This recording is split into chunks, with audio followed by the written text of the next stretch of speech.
There is a question that we get asked quite a few times, which is what do I need to do if I need to spend differently for a custom period and my spend is gonna vary? Well, Shirofune does support that. And the first step is to go to budget settings and normal setup.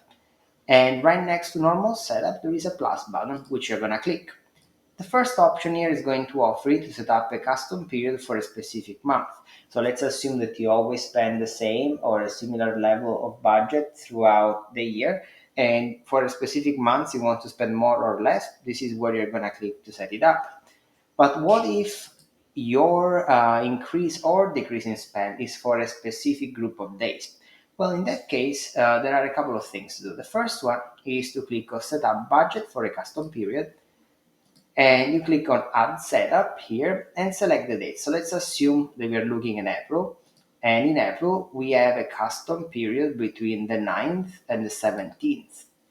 This custom period can be applied to all of your budget group or some of them. So for example, let's not apply it to the first 5.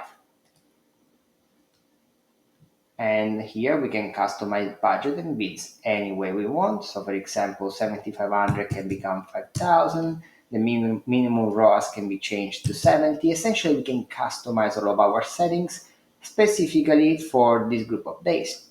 Once this is done, I click complete setup. And the next step is going to be to create 2 more budget groups for the same set of campaigns. The first one is between the 1st and the 8th, because we are going to have those campaigns active, and we're going to uncheck the first 5, which we are not applying the custom budgeting for. And as you can see here, we can again customize anything we want. And we're going to save this setup. And as you can see now, we have 2 custom periods for those campaigns, one from the 1st to the 8th of April, one from the 9th to the 17th.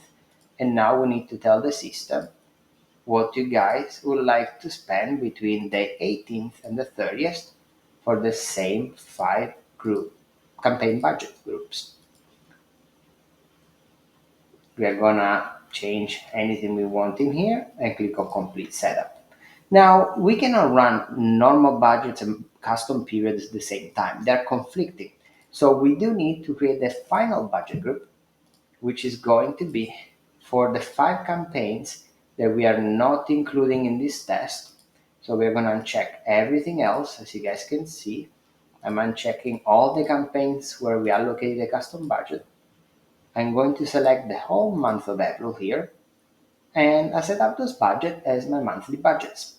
So now April, where you want to have a custom budget group setup, has been taken care of. We now have 4 budget groups. Should you change your mind, you can simply delete them. Just keep in mind that since you cannot run a normal setup with a custom period, every single campaign needs to be in what we call a custom period, whether it's the whole month or whether it's 3 brackets, depending on where your promotion is. Just keep that in mind and everything will be set up correctly. Of course, this is quite complex and advanced setup. So should you have any questions, please feel free to get in touch with us.